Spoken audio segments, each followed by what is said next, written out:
Friends, మీ పల్లెటూరు లక్ష్మి కత్తిపూడి వచ్చిందండి. చూసారా, కెమెరామెన్ అండి. అమ్మాయిని ఆంటీలాగా, ఆంటీని అమ్మాయిలాగా సూపర్ చేస్తాడండి. మరి ఏం చేస్తాడని ఏమైనా డౌటా మీకు? ఎందుకండి మరి దారుణంగా అలాగ అడిగితే ఎలా చెప్పేయగలదు? నేను చిన్న పిల్లనా చెప్పేయటానికి.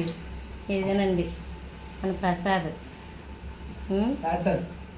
హై ఫాదర్ కన్నా సూపర్ అండి. కానీ బయటికి కనపడ్డు.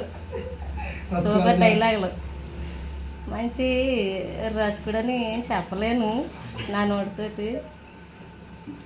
ఒకటండి మన డైరెక్టర్ గారండి, శివ గారు, యూట్యూబ్ షూటింగ్లు బాగా చేస్తున్నారు కదా, అన్నీ కూడా సూపర్ అండి.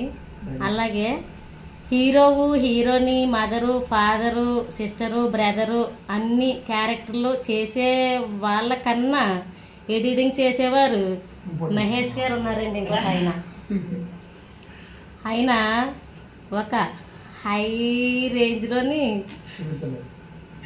ఇలా రావాలన్నా, ఇలా ఎత్తాలన్నా ఆయన చేతిలో ఉందండి.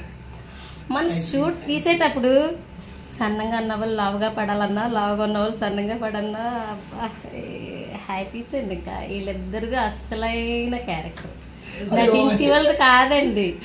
చూడండి, పల్లెటూరు లక్ష్మి చీర కట్టుకొని వచ్చింది, డ్రెస్లా చేయాలంటే చేసేస్తారండి వాళ్ళైతే. ఇంకా ఏంటంటే నేను సిల్లీగా చెప్పట్లేదండి, సీరియస్గా చెప్తున్నాను. కానీ ఒక ఫ్యామిలీ లాగా అందరూ కూడా, ఒక సిస్టర్ లాగా, బ్రదర్ లాగా అన్ని రకాలుగా కూడా ఈ సినీ ఫీల్డ్ అంటే బయటని ఎలా ఉంటుందో మనకు బయట ప్రపంచం అయితే తెలదండి.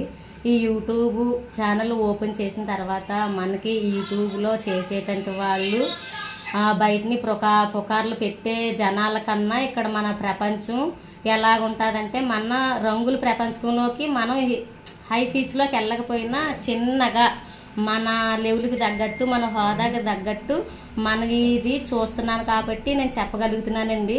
ఏంటంటే పర్వాలేదండి, అంతా ఒక ఐకమత్యం.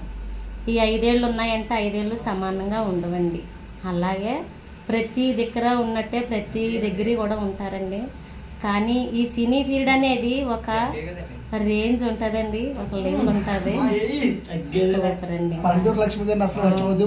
Please subscribe 7 mountains YouTube channel productions, Shri Malakrishna productions. మా ఎడిటర్ చూడండి, ఎడిటర్ చాలా కష్టపడతాడు. అండ్ అతను అతనికి ఎవరన్నా అమ్మాయి గాన లైక్ చేసినట్టయితే పల్లెటూరు లక్ష్మికి కామెంట్ బాక్స్ లో పెట్టండి. మా కెమెరామెన్ కానీ